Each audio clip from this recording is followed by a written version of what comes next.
They're frightened because of they went through in the 1980s. Here. This was violent. Remember, the most violent gangs.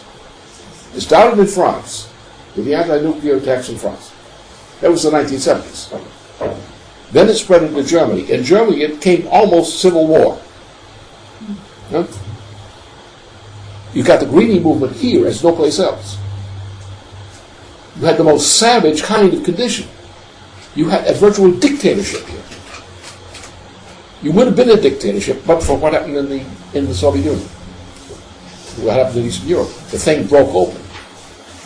It was headed toward dictatorship. Then toward 92 and so forth, the dictatorship came back on again from the top. Sure, it's difficult. It's dangerous. People are frightened. You could be killed. I've been there many times. I know all about it. You get killed. I've been killed many times, but I've been close to it a number of times in my life. It's frightening. People are frightened. So take that into account. But don't get into this kind of thing, this rigid kind of business. There's a rigidity here. Not open. There's not enough laughter. Ordinary discussion, but there should be laughter. There's no laughter. Glum. This is not inspirational. If you're happy, laughing, and you have more music, you get Arnold to do more about music, he's good for him and good for other people too. These are the kinds of things that make for an open environment. This place is depressing. Don't you know that? The attitude of the leadership is depressing. Whatever the reasons, it's depressing. You feel like you've entered a mortuary. And you're not open. Not open, not joking, not happy discussion. How do you expect to organize anybody with a grim look? Screaming, yelling, shouting. It doesn't work. You are not anywhere near your potential in performance. So don't tell me you're trying hard. It's like the fellow trying to fornicate with a dog, you know. He's trying hard, but he's not getting anywhere.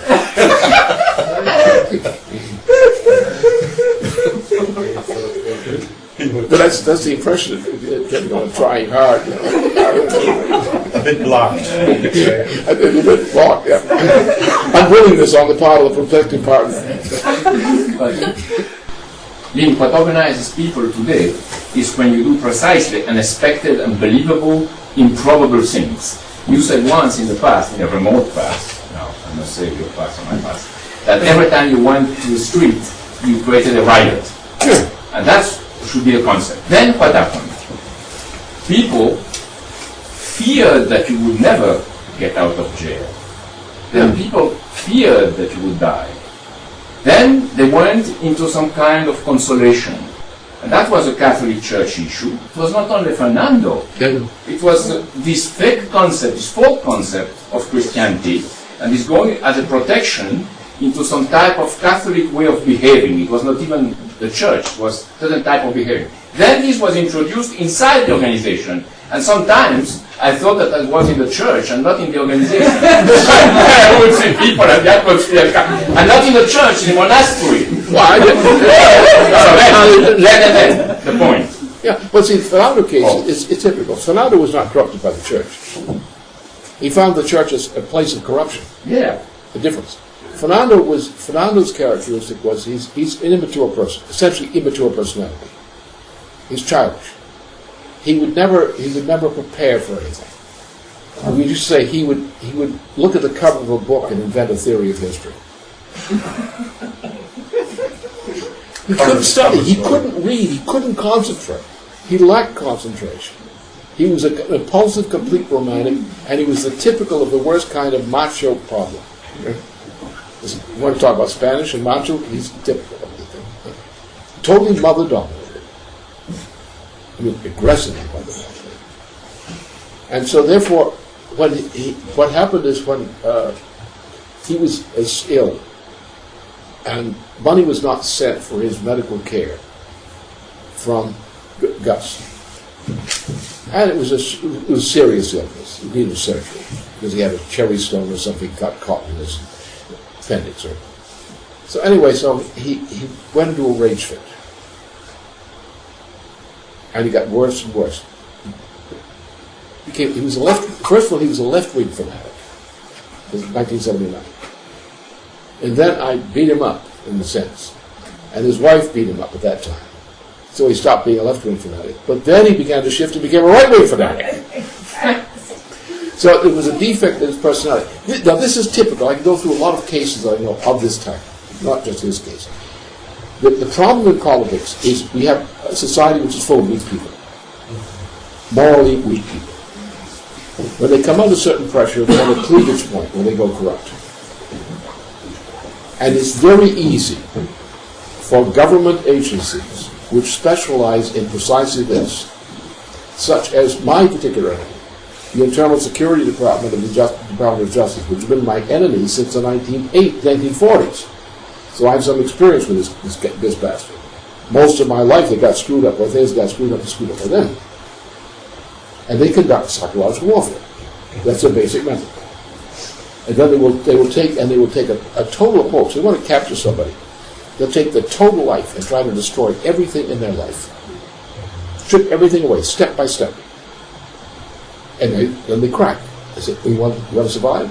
Like take the case of Dave Goldman. It's a good case of a real piece of shit. Which some of you guys know. Goldman was extremely immature. They went to work on it. His mother, of course, was the first Gestapo agent they ever knew. They went to work on it. And you saw him here. We sent him here because I wanted to get him away from finance because he was stealing. I said, no, you don't have nothing to do with finances anymore.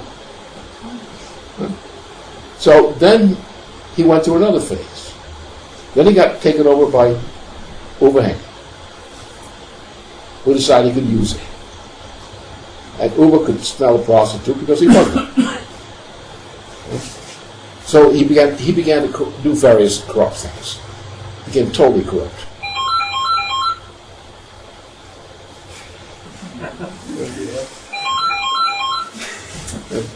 So, anyways, so what happened is the enemy picked him up.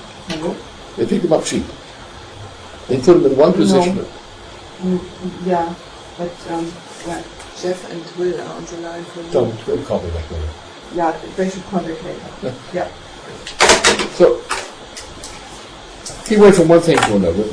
He got this job, and he was kicked out of that job for good reason. But they had picked him up, and therefore they had to keep him, because they picked him up as their triumph over me. They take this great genius. They stole him. They terrified him. They stole him. So he was taken from one place. They fired him. He went to another place. He was fired. He went to another large firm. He was fired. He went to work for Credit Suisse. He was fired. He was working for the Bank of Boston. He was fired. He bounces around from one place to the other. Why does he keep getting hired for positions with nice titles in large financial companies when they all know he's a fake? Why do they hire this fake and then put them on the list of the new appointment? Because they took him from us. And they have to keep the credibility of that operation. The same thing happened with Gus. Gus they bought. Right? So he made a deal against us in order to get out of his legal problems at Blacklight. That was what the whole thing was. He and Topoulis was until 1981. So then they had to come through for him. They gave him a free university education in plumbing, engineering. They gave him one job after the other. They promoted his son into some position now in Greece. They protect him because they have bought him. And that's how it works. Because if he goes out screaming, they dump me, they dump me, they dump me, then the whole credibility, if they go into the next guy they're trying to recruit, doesn't work. The way it works. So that's the kind of thing we go through. And it's not that these people were bad at the time they came to become associated with. There were such cases. But generally, no. Generally, there was a weakness in them. And institutions like this go for that weakness. They profile people en masse. They say, who are we going to get? What do we got over there? What's the target list? And they go for the target list. So you get people out of the organization. Why? Because they were corrupt. They had a chink in their armor, a chink of corruption. And one of these agencies says, go for it. And they get them. And the trick is, don't forget that when you recruit somebody, you're recruiting somebody who has an inherent weakness. Maybe a mental illness, maybe something else. These guys go for that. And you will find problems in your own ranks, no matter what you do. There's no way you're going to prevent it. Because society itself is full of these problems. People have problems. And some people know how to deal with people with problems. Agencies, they specialize in it. It's part of their warfare technique. It's police technique. Well, how do the police operate? Do the police stop drug trafficking? No. They bust a drug trafficker, then make him their agent. And set him up to get other drug cases and get them in prison. So now they got a guy. They now get the credit for having so many arrests, so many busts, so much money in drugs, so much money taken in. They get the credit. How did this happen? Because they busted a drug dealer who then went to work for them doing what he'd been doing before. Now they get all these arrests from the inside of all these people who were sucked into this dealer's network. That's what you get in prison. I saw in prison with these drug dealers. The big drug dealers were very rarely in prison. It was all the poor schnooks who had been set up by these big drug dealers. The whole operation, we had in Minnesota, we had a whole section of the population, prison population, on one case. One government agent, an attorney, who had been a drug dealer, set the whole thing up and set up all his friends to go to prison to make his own career, his own deal. This is what the kind of society you're living in. So don't be offended if the guy you trusted last week turns out to be a pig this week. Maybe he wasn't a pig last week, but maybe he had a curly tail. They found out about it. And that's the way this thing works. Don't make false issues about things that should be obvious issues. Society is corrupt. It's full of corruption. People have problems. They have psychological problems. Very few people, in my experience, have the guts to stand up to the kind of thing we've had to stand up to. Very few people. So when you're talking about recruiting and things like that, don't forget that. Very few people have the stamina to stand up. So don't worry about who went. Okay. Fatalities? Okay, it happens. I just want to take up one thing that Klaus and Uwe took up about quotas, because in Stockholm we have tried to get out of this system a bit, because we basically have a collective group there of Hussein, Steve and me leading the operation, but also basically doing the organizing for some of the youth now coming up. But the thing is that the situation is very floating, totally floating as always in our organization in Sweden. But the thing is that the political situation is so dramatic. So everything we have done was inadequate and wasn't enough. So we have to somehow calculate what we want to do and what we should do, and then organize the money and the operation from there on. So we basically said what we need is not now a quota. We need 250,000 crowns, which is some 25,000 euro in a couple of weeks, because soon the summer is coming, and then we'll have a lot of problems with income and so on. So we basically set up this goal to have this, which is basically the double income. And then we said, let's go for this, and then present to the people who we talk to that we are in a war situation, which was also a big discussion whether we should call it a war or not, because Swedes don't like war and so on.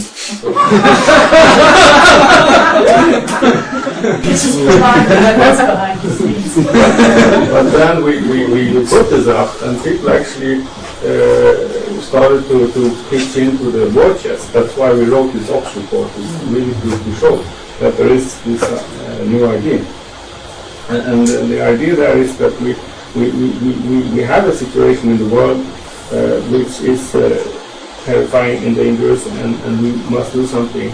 But it's not only up to us to sweat about this, it's also up to the person whom we talk to sweat, because he has to take the full blame or trouble to change the world too. You know? So he has to take the full responsibility for the whole thing, the whole 25,000. So we ask everyone for 25,000 francs or euros, 40 million francs.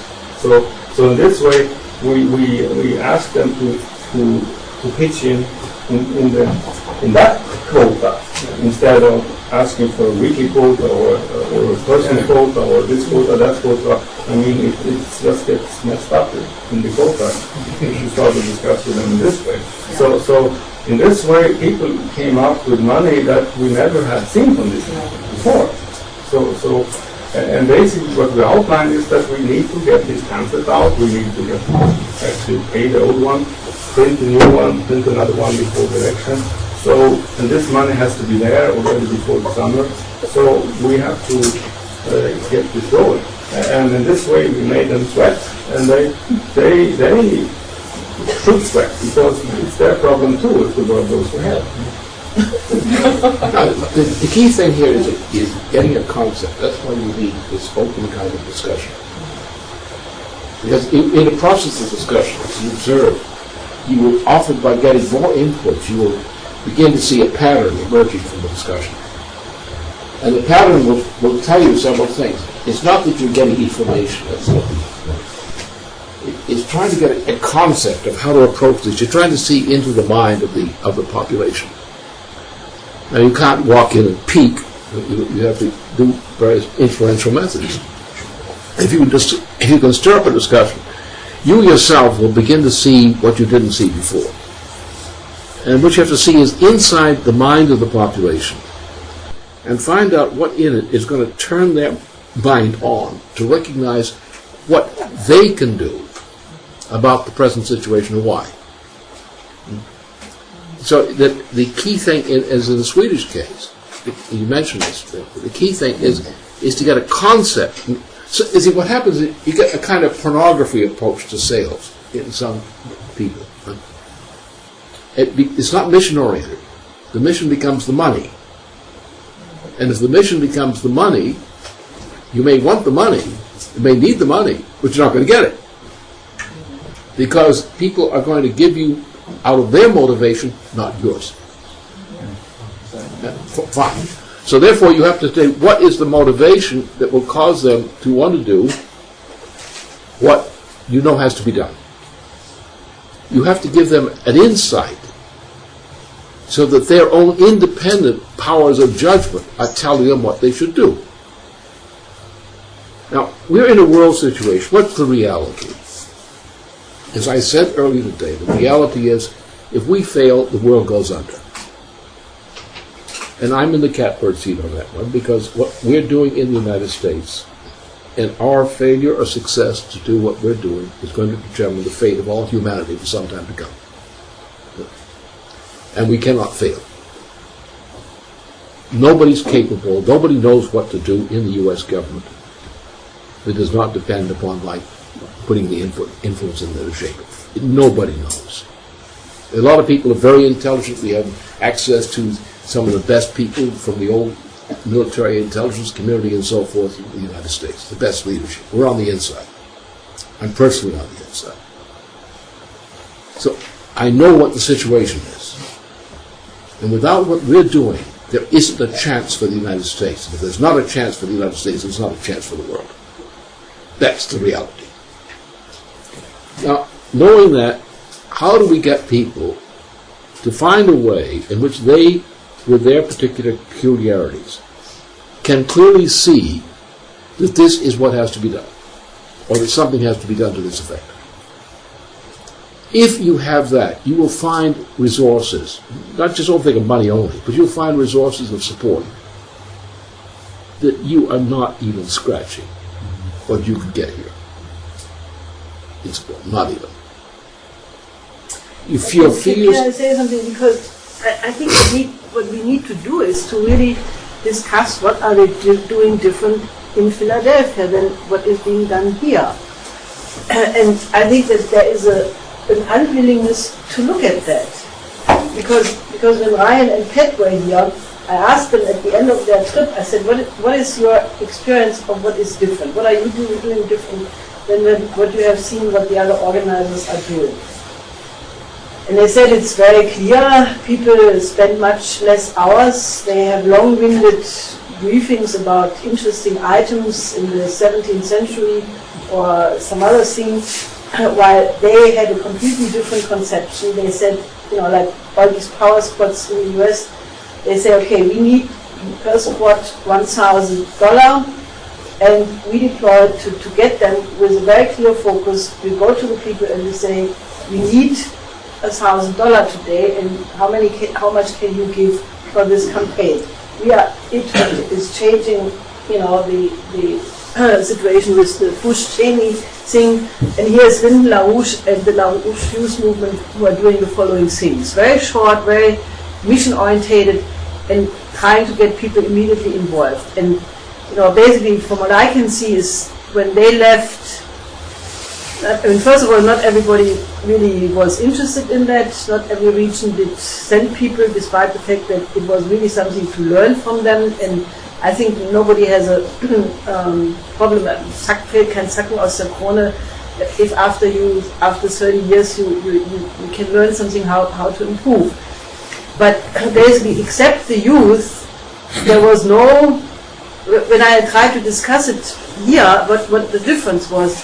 The only answer which came was, we can get, we need any support we can get, and that's not discussing what is different in terms of the method.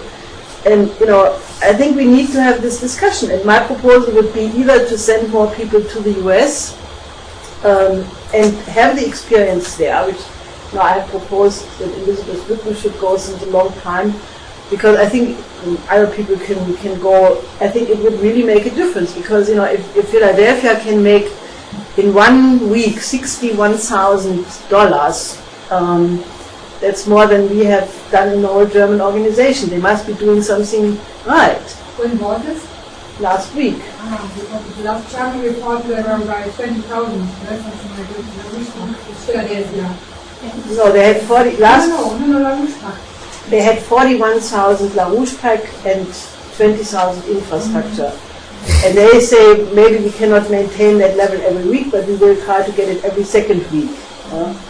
And what they have basically done is to at certain times, when Steve had the feeling, okay, we have to have a different approach, then everybody went out, including the phone team, and they have developed a method where they now realize that it's much better if the phone team people and also field people follow up their own contacts, so that everybody develops a contact base, and that basically it's not just one person or two persons who are the fundraisers, but that everybody does it. And people are highly motivated that everybody has this quota. Maybe you want to say something from your experience. But I think if you really are serious that you want to get the income up, I think we should look at these changes in great detail. It's more to emphasize, to not mention. What we did is, remember, the field was shut down under the regime of Fernando and Farfalla. And I opened it up again. We had no field operation. We had people out in the street with a couple of book tables, but that's a joke. You're not really organizing with a couple of book tables. You're not doing anything serious. So what we did is we gradually got with a tweener operation, another thing, we just took and began sending people out for the phone teams for a day or two every week into the field as field organizers. Now you have two benefits. First of all, they were generally getting out there was useful. They would perform well because they were senior people, they were openly senior people. But also, when they got back into the phone room, they were more effective there. The point was that when people are sitting on a phone team operation, they're living in fantasy land. Because you're talking at a phone. You're not talking to a person. You're talking to a voice on a phone. You don't know that person, and that person doesn't know you. When you get out in the field and you make contacts, you've got two things. First of all, you are known by the person. They met you. You're a human being. You're real. You exist. That's a big plus. Number two, you understand by talking with them in the field, where they know you are as a person, they'll be more frank with you than they will be on the phone. We have people where the contact with the other on the phone is going to sleep while the person is giving the briefing. This actually happens a number of times. Or they just put the phone down and walk away from it. They come back and hang it up. And it's not they're hostile. It's just that we're boring them to death. We wonder why this is not inspiring, hopeful, lusty results. So the key thing here is that this interchange with the people, what killed us is fear and phenomena. Because the phone team, the field operations were shut down. Or run into meaningless book table operations. They'll be sitting there pathetically in a book table. That's not serious contact. You get a bunch of youth out on the street, a team, working the street, singing, creating some excitement. Then you get attention. You're human, you're real. Now you get into an exchange, one after the other. You've created a social situation where you've got contact. It does two things. First of all, it's good for the public. They're much more likely to be interested in what you have to say than otherwise. Secondly, it's good for you, because you are now getting a sense of what the real population out there in the streets is saying. We have people saying, oh, it's impossible there. We said, for example, this thing we did in one area which said people said it's impossible outside of Baltimore. They went in there and did fine. Absolutely fine. And so the idea, the stereotype of it, you get on the phone, you have this pitch, you say this, and you talk at people, even long-term contacts, you're divorced from reality. It's only when you get out in the street and mix with the people, or in situations where you mix with people, especially group activities, then you know what you're dealing with. You know what they're saying. What we're being told by the politicians in Washington, the senators and others, Washington, and what we know their constituents are thinking on the county level, back in the states they come from, two completely different things. The population is, in a sense, feisty, wants to move. The elected officials are stumped. They have no idea what reality is. So what you're dealing with, if you're looking at the newspapers, you're talking about what the newspapers are writing, what's heard here or there, you're not in the real world. Because people don't believe this stuff. My impression is, if I go out once a week or here into the field, to the table, I have the impression, and I can feel with the three organizers in one region, if they go out alone somewhere in North Rhine-Westphalia or wherever, or Hessen or Baden-Württemberg, that they really feel we cannot be very successful with three people here in one big area. And my question is, wouldn't it be better, or is it your proposal or intention to say we have a big field operation in Berlin? To get this influence or impact what we have in Washington, what we need is this big group of young people who are out, sichtbar, seeable, visible for the politicians and population and so. And then organizers who organize more in these areas where you say there are rich people we can get to support our campaign, or this is what we have to do, because I don't know. You have to think about what you're saying. The problem we found is, the biggest problem is the people going out to try to raise money, and they're saying the wrong thing. And It's wrong. They're saying the wrong thing. playing. Because what happened, my point, is they are not engaged. So in the United States, it's an 20-80% ratio. You have one group of people is the upper 20%. Within that, you have the people who are in institutions. Now, many of these people in this bracket in society are completely isolated from reality. They have no conception of reality whatsoever. They have no emotions about real issues. Whereas when you go into the hinterlands of the United States, or go onto the streets of New York City, which is the best place to raise money in the world, actually, when you go there, people react, and you have a distant discussion. The problem is if you rely upon what you think you're getting from the press, what you think you're getting by watching the television or whatever, what you think the German people are thinking and what the German people are thinking are two different things, and those conditions. Because we found that when you get into the situation, you begin to see what these people are thinking. Now, when you saw what they're thinking, that's not a question of trying to feed back to them what you say. It's a matter of understanding how they see the world. Now, that tells you how to get into them. And you can people do it cold, they do all kinds of things. Of course, in the United States, it's easy because I'm a well-known personality. And when my name is mentioned, sparks fly. Friendly sparks, hostile sparks, questioning sparks, but they fly. I'm probably one of the best known people in the United States. And the most controversial, pro and con. So I get a different reaction, or my people get a different reaction when they deploy that way. But it's the same around the world. The tendency is to hide behind shuttered windows and try to reach the world outside by a phone. And don't leave your address. Leave your mailing address only. You don't want contact with the people. You lose the desire to have contact with the people. When you get out there and you see the people, and you hear what they're saying, and understand what they're thinking by what they're saying, you would go back to a phone and you would probably forget what you had planned to say on the phone that day and say something completely different. Because you realize that what you think is the case. And look at how much you're influenced. Look at how even our reports are influenced by what they pick up from the press. The difference in the U.S. operation right now, the big difference, the qualitative difference, is we are there. We are not commenting.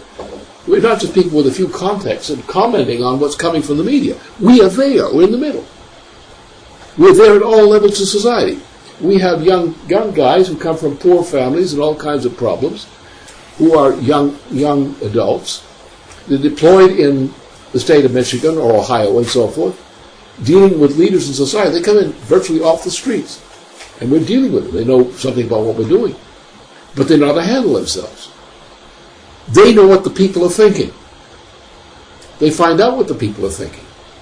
We discuss what the people are thinking. Not what the press reports say, not what some gossip says, but what they're really thinking. And what the people are thinking today is not what the press or the media reflects. None. Most of the politicians are oriented to the media. Therefore, the politicians are reflecting what the media is saying. They're not in the real world. The real world is what the people are thinking. What about this, imagine this €1 jobs business. Imagine the effect on the population which has relatives who are thrown in this category. Does the politician reflect that person? Do they realize that this country is ready to explode? And that they're not ready to move? Look what happened in France. The French government is disintegrating. There's a qualitative shift in the situation, which Jacques is having some fun with. A change in the situation, a sudden, abrupt change, like an earthquake, a silent earthquake.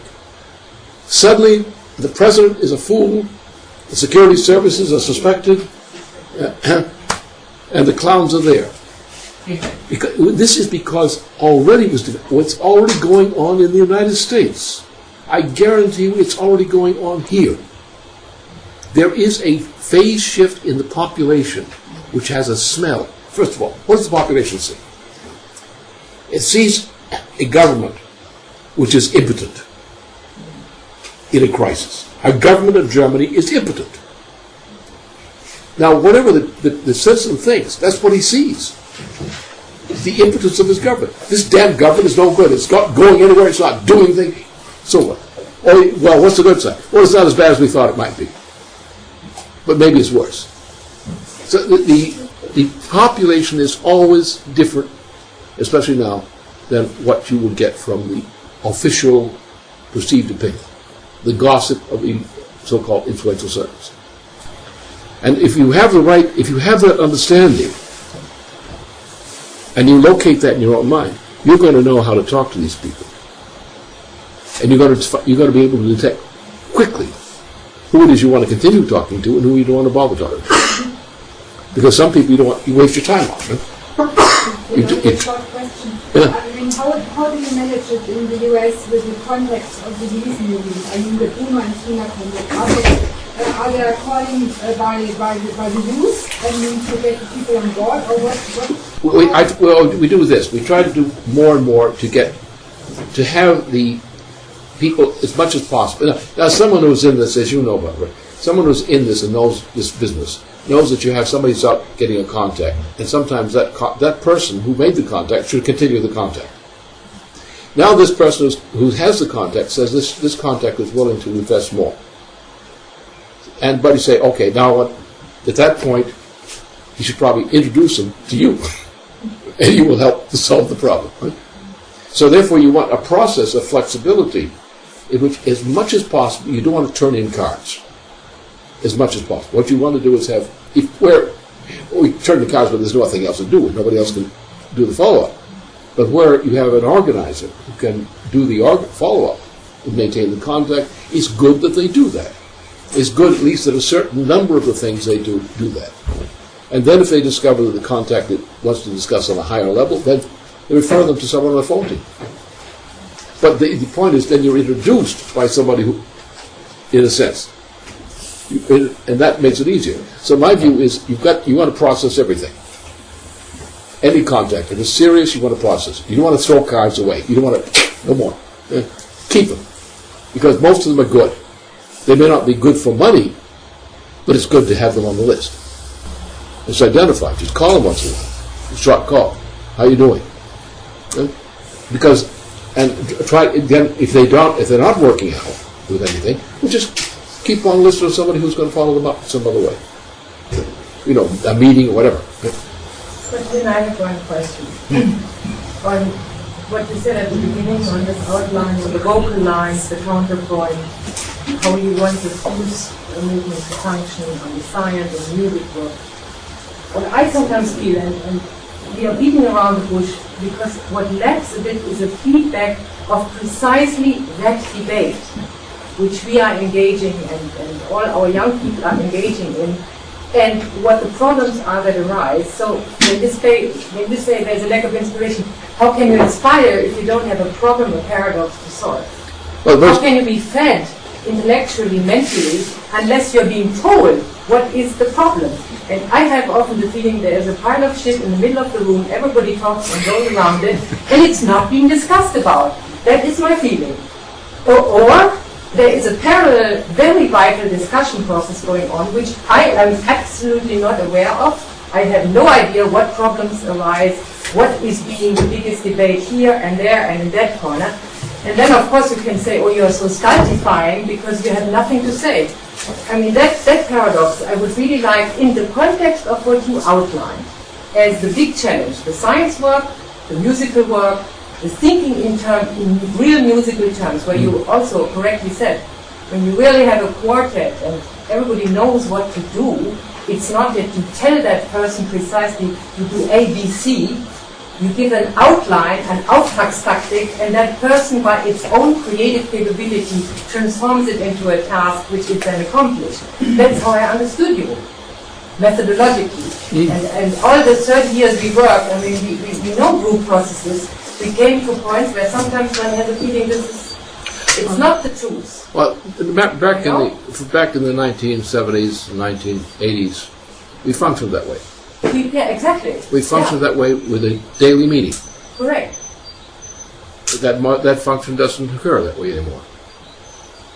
That's the difference. we had extensive discussions. The leadership meeting, and the leadership meeting was, I think, was in those periods was very responsive to what the reality of the total organization was. Right. The organization was much closer together than it is today. I think today it's become bureaucratized, and it's killing us. Because you talk about sharing of information. We used to do that.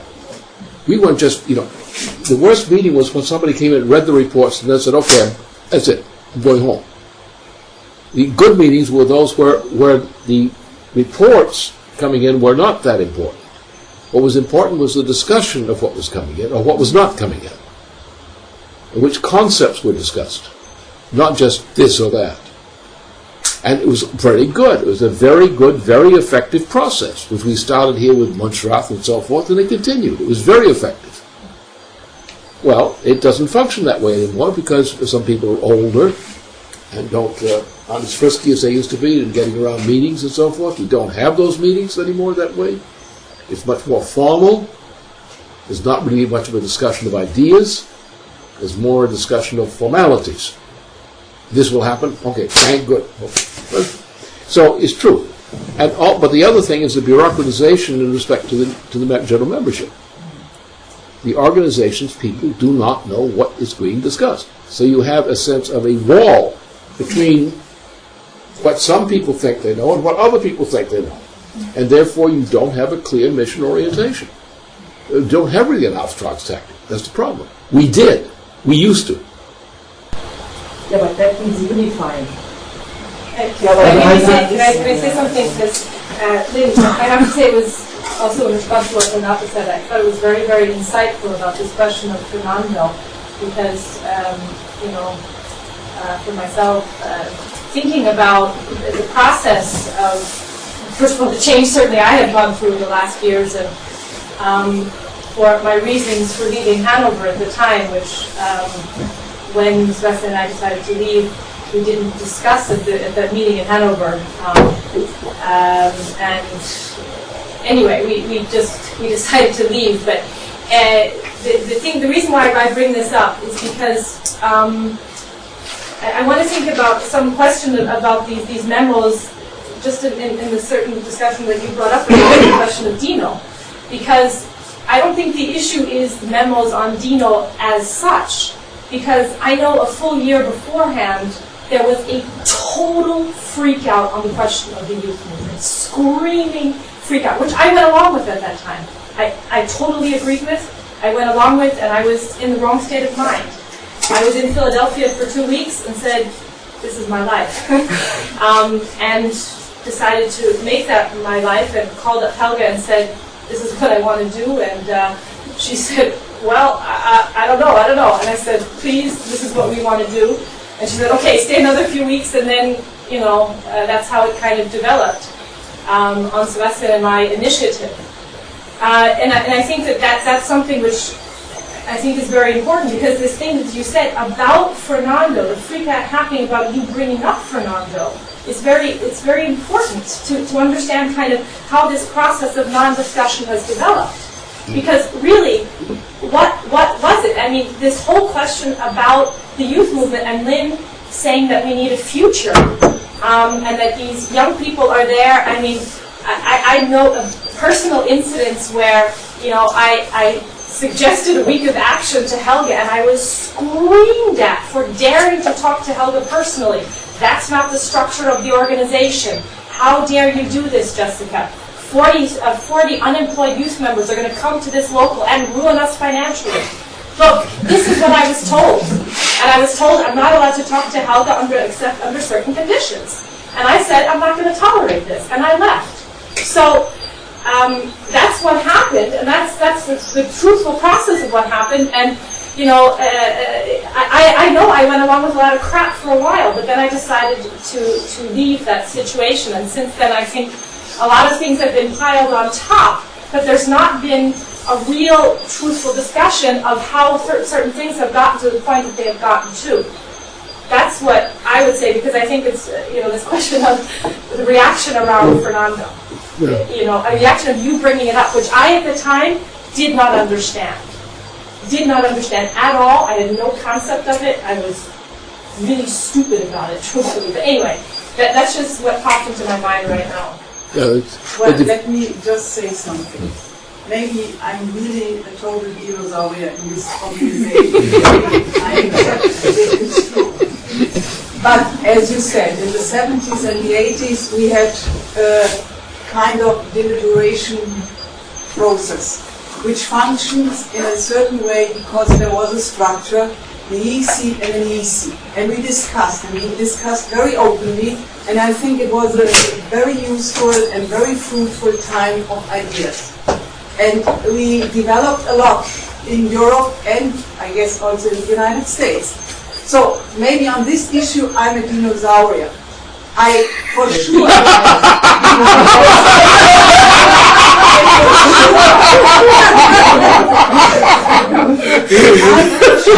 and I guess every member knows, and also Jessica knows, because there was another conflict where she came to me because she had discussed with a young member something about Helga, and I told Jessica, please, correct it directly with Helga, talk to Helga. There was another issue with Orton, and I said, why you do that? Why you don't discuss directly with Orton about these things, instead of doing backknifing and other things? And I don't want to discuss with Jessica anything. I think you, Len, knows best how much Jessica briefed the European organization about the American organization, how she talked about Phil and so on. So I don't want to discuss this. And since she brought up the Fernando thing, no, let me, I don't, Come on, Renata, stop it. Come on, that was my father, and I know that, Renata. No, I know Jessica, it. I don't want to talk about something we discussed early in the organization, and that was the Betzenheim syndrome. So stop. Oh my God. But Lynn, since Jessica brought it up again, I think there has to be something here clear. Nobody of us discussed something on Fernando. We discussed something very precisely which had something to do with you yourself.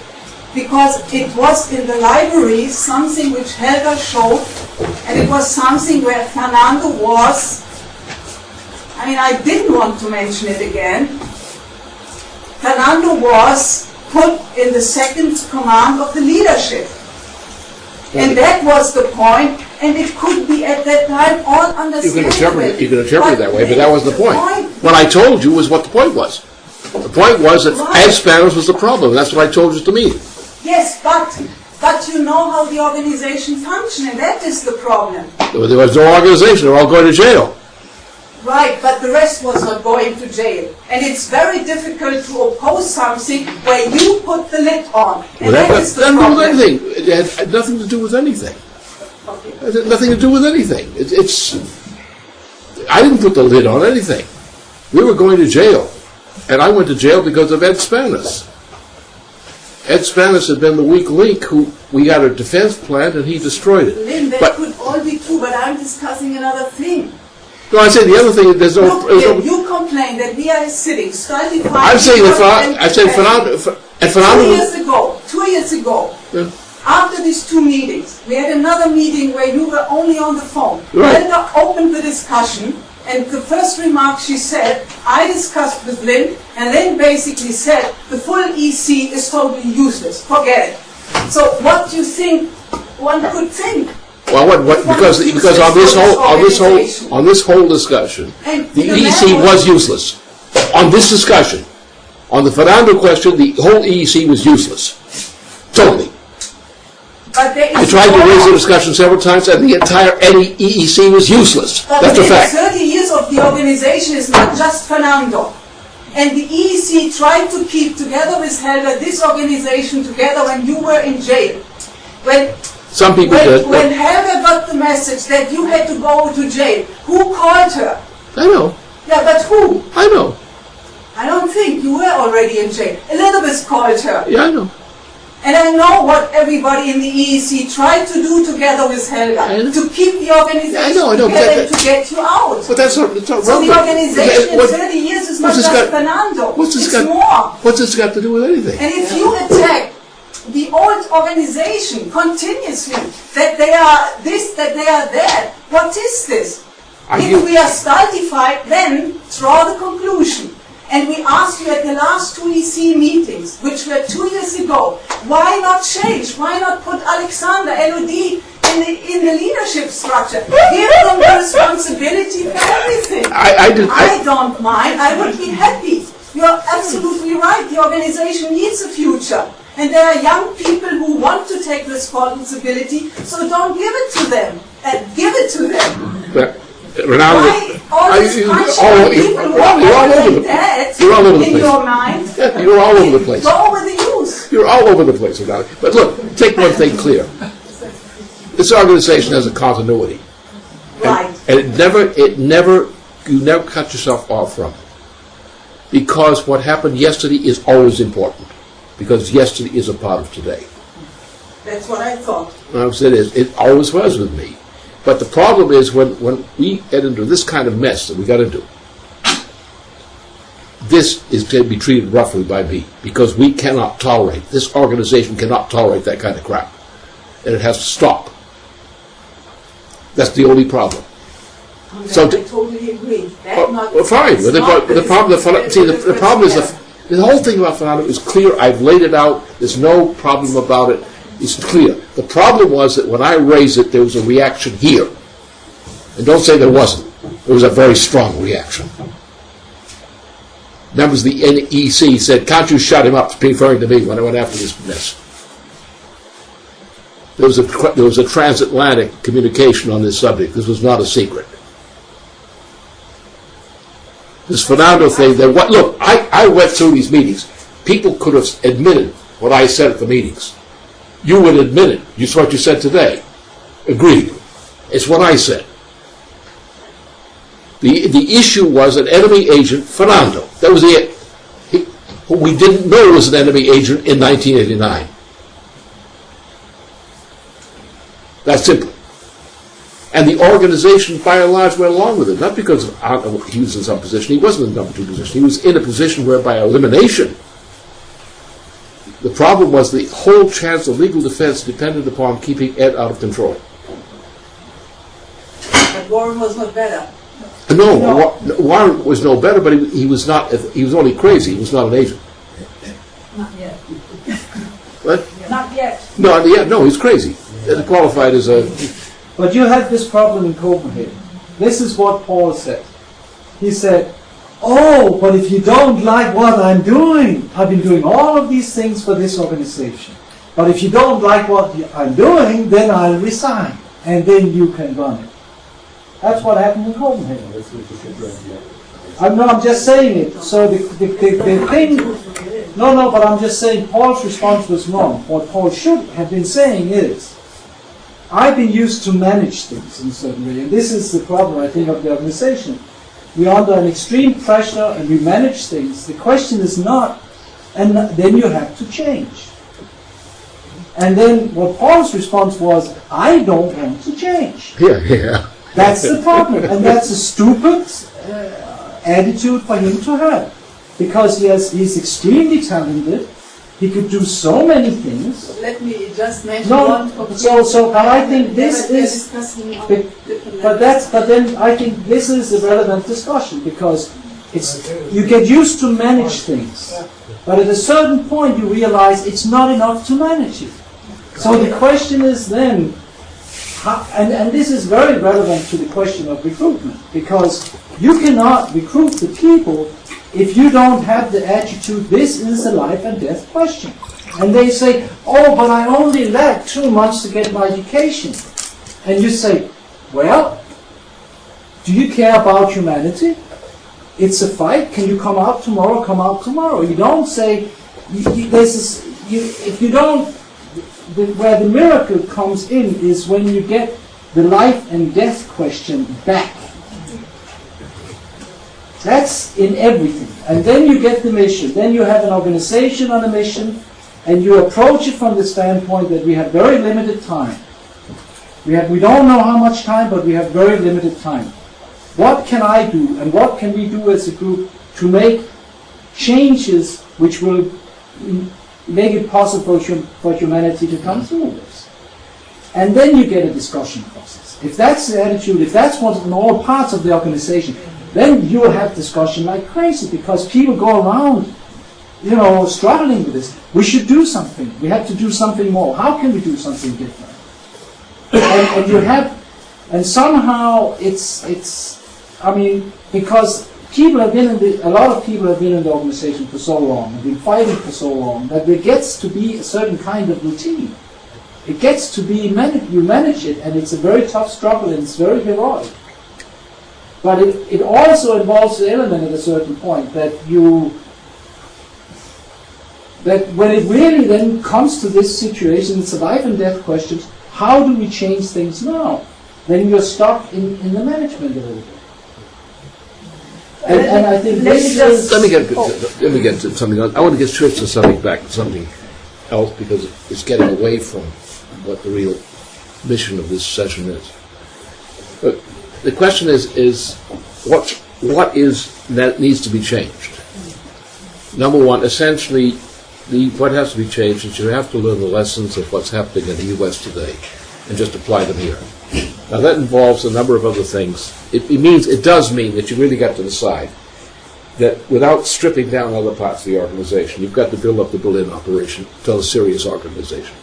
That's the future. If you're talking about income, if you don't run a Berlin operation with enough people in staff to raise the income and do the staff work, you're not going to get the money. Because it's not just having youth in Berlin. You just can't put the youth in Berlin to get the money. They'll do things. They'll do all kinds of things. They'll do more and more. But you have this interface between, you have all the other staff work that has to go to make this thing click and work. I've wanted for some time to have Rainer go to Berlin. Because Rainer is such a good professional in terms of news work. He's one of the best, most skilled all-around news work, and he's a very intelligent person. And since Berlin is the capital of Germany, I thought, the stronger the press representation we had there, and other things which are essential, would mean that you have a team which is adequate to deal with a city of 4 million people, which has tremendous potential. This is not to strip down the rest of the organization, it's to realize that if you want to raise money, you don't take an area like the Ruhr, which is being depleted and demoralized, and try to assume that it can do what it did before, when it was not demoralized with this whole situation up there.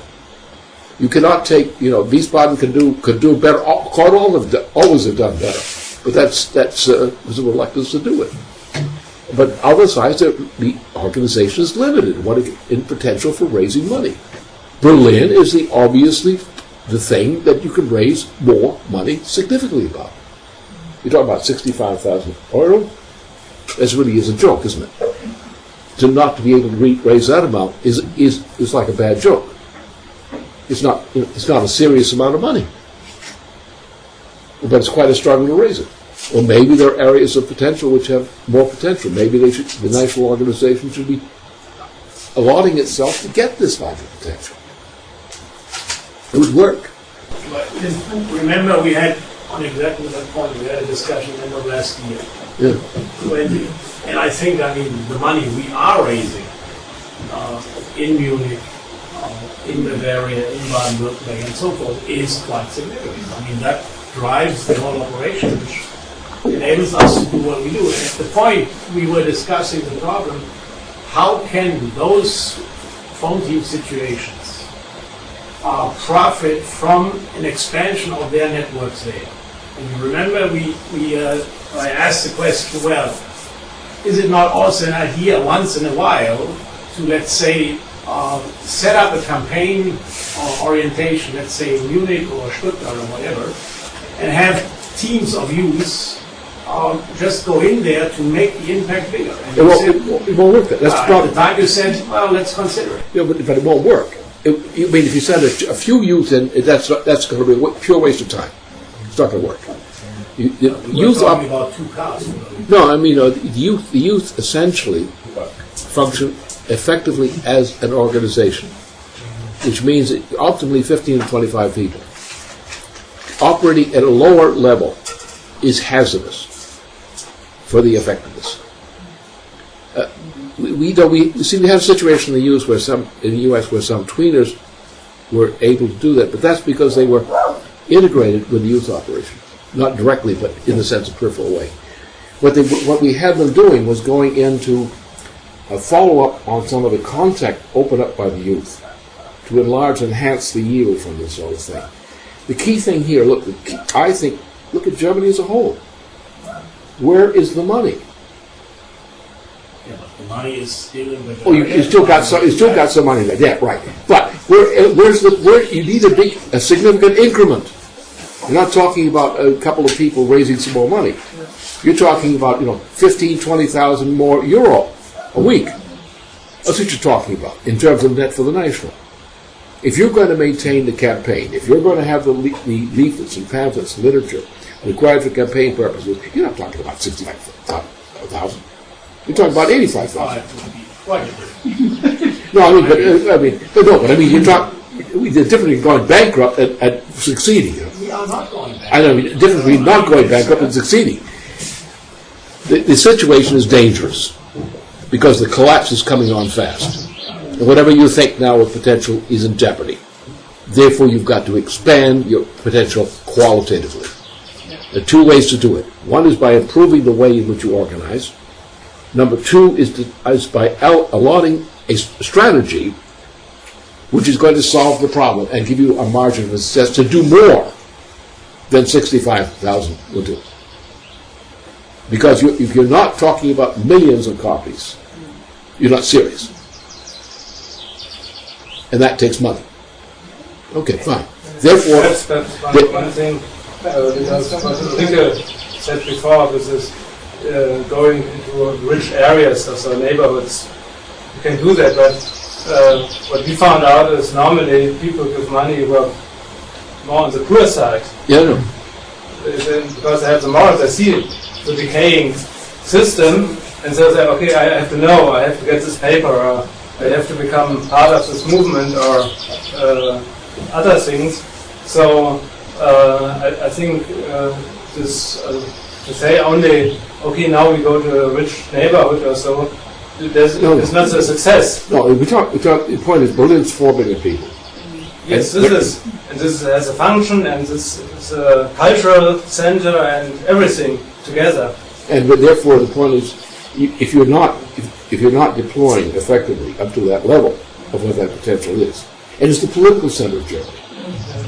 So therefore, if you're not deploying there and concentrating there, it's not a question of trading off one region for another. The question is you have to put an impact where you have the greatest chance of leverage. And I'm saying you need to talk about a 20,000 a week improvement in the national budget over the 65,000. If you're serious, because you're talking about 1 million pamphlets. What are you talking about? You're talking about sustaining the state effort. It means you have to upgrade all kinds. For example, we have in the U.S., which you should somehow think about, we have, as I say, a war room type of operation. Our intelligence is the best in the world, in terms of any part of the world, by far. Our access is the best in the world. We are engaged with leading circles in the government and the institutions. We know and can find out the insight on most things. We have far better intelligence than you could ever get in Europe on the same issues you might try to look at from Europe. So therefore, the first thing is to increase the understanding here efficiently by more efficient communication of what this is. Now, we are loaded up to the gills in terms of there. People are overloaded. They work in all kinds of hours with too few people. What we did is we brought youth in who are senior youth, who have experience on this rotation we have, the science and so forth. We bring them in and we augment the entire intelligence operation. We change it. We bury the 2 floor walkers because 2 floor walkers are, what a floor walker is, an intelligent, they repeat back to you in the night what they got in the morning. It's called intelligence. Usually it's what they got from the newspaper or something like that. This article. and this article. You have some people will lobby you about reading paragraph by paragraph, but this paragraph, this article, a newspaper account. It's like reading toilet paper. So what just the news system, the television and radio and print, are simply symptoms of a disease. They're not truth. And it is significant to see which disease symptom is acting up and which is not. But you can't draw conclusions from this crap. You must not try to draw conclusions about the world from this stuff in the press. Must not. Sometimes something from the press is symptomatic of a change. But you've got to know what the change is that you're talking about. And so what we do, we work the Hill. We work Washington. We work all these institutions. We're in these institutions. What we get on a war room basis is the best quality of intelligence you can get. Now, the problem for here is that if you are engaged with that intelligence process, not just by a few clippings or something like this, but engaged with the actual process we're engaged in, you have a better understanding of what's going on in all parts of the world. Because this is the center of the world, the United States. This is where everything is being decided. Like right now, the month of June. Will Cheney and his crowd be able to set off an incident, as in, say, in the World Cup matches, which is then used in the month of June, or no later than July, for three U.S. aircraft carriers, one French aircraft carriers, etc., B-2s, B-52s, and so forth, to saturate a list of targets in Iran with aerial attack. And what the hell do you think is going to happen to the world if that happens? This is now. Where's the decision being made? Like the thing we had today. What happened today? This stupid Blair, when he left London, resolved, before going to Washington, that his line was regime change is a bad policy for Iran. He gets there, he's going to give a number of speeches. The president pressures him, Cheney, to change his speech, to demand, to support attack on regime change in Iran. The policy is being made by a small circle of people in the United States. And the British, and so forth. British institutions, not more than the British government, which has now become a joke. But the British institutions, like the Bank of Scotland, or the fights which are going on among the various factions of the British faction inside Britain. That's where the decisions are being made. Germany is doing nothing. France is doing nothing. Italy is doing less than nothing, which is sort of a negative achievement. And the rest of Europe, Eastern Europe, doesn't mean a thing. It's a waste of time. The former Comecon area, forget it. It's dead. They're not going to do anything. They're finished. Russia is important. The Russian group is important. The Shanghai Cooperation Council. These things are important things. The governments of Europe are not very important right now. They're not making any decisions. So therefore, the important thing is, if you have a sense of what the world is like, then if you're talking to people and organizing people, you can now give them something which is valuable, to know what the world is like and how it fits their situation. If you get that across, they're going to shoot questions back to you. Well, what does that mean? Does it mean this? Does it mean that? And you have to know. That's where I think our power comes, and that's where it does come from in our organizing. When we know what we're talking about. We're not interpreting the press. That's bad, because the press is wrong, and they're deliberately lying. Forget the press. Look at it as a disease, symptom, a blemish. I would like to say something about it, because, on this question of intervention, how we shape then the discussion and how we get the reactions back, and, where people start to tell us things that we are talking about now. I think it's really, what came to my mind is, for example, on this question of the reconstruction, policy, this European program for the reconstruction, which we had this one conference call about, and various people were in this, and I mean, you made this contribution from France and from Scandinavia and so on. But that was because that is mission oriented. You know what you want to do, and you start to talk to your, for example, to your Mittelstand contacts. You start to involve them to become part of the process of saving Europe, of saving Germany, which is important for this 50-year perspective. And this is the kind of thing where then it makes a lot of sense to call Mittelstand people, to meet them, to ask them about what is the potential. This is what we think, and then people start to tell us we are really terrified because of the state of the situation. But this kind of, I think we get much more out of it if we really have this active principle.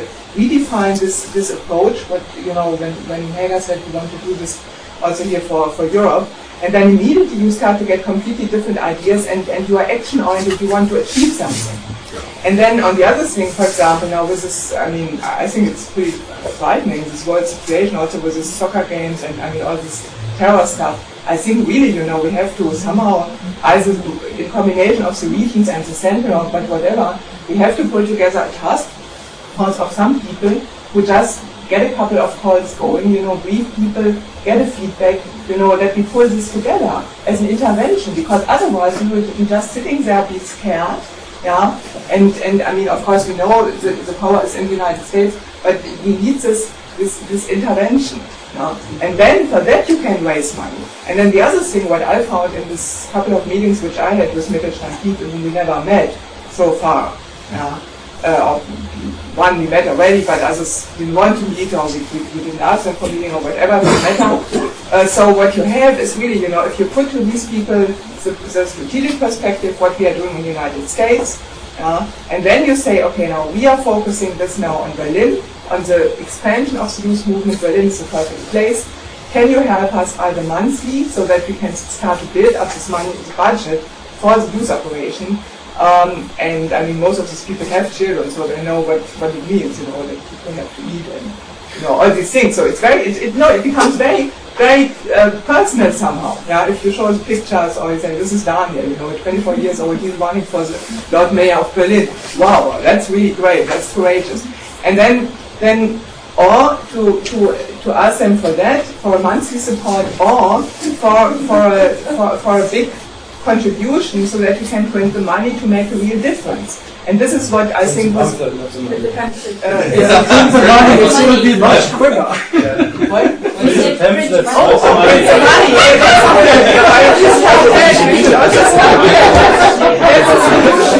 That's the solution for our problems. We start to print the money. But what I want to say is that this is really what remoralizes people, and this is why I think this what Klaus brought up also for the budget. I mean, it's can be discussed technically this and that, but I think it's very important that we tell our contacts, look, this is what we need, what we are working at to get this. For this level, we need this and this money for this 1 million.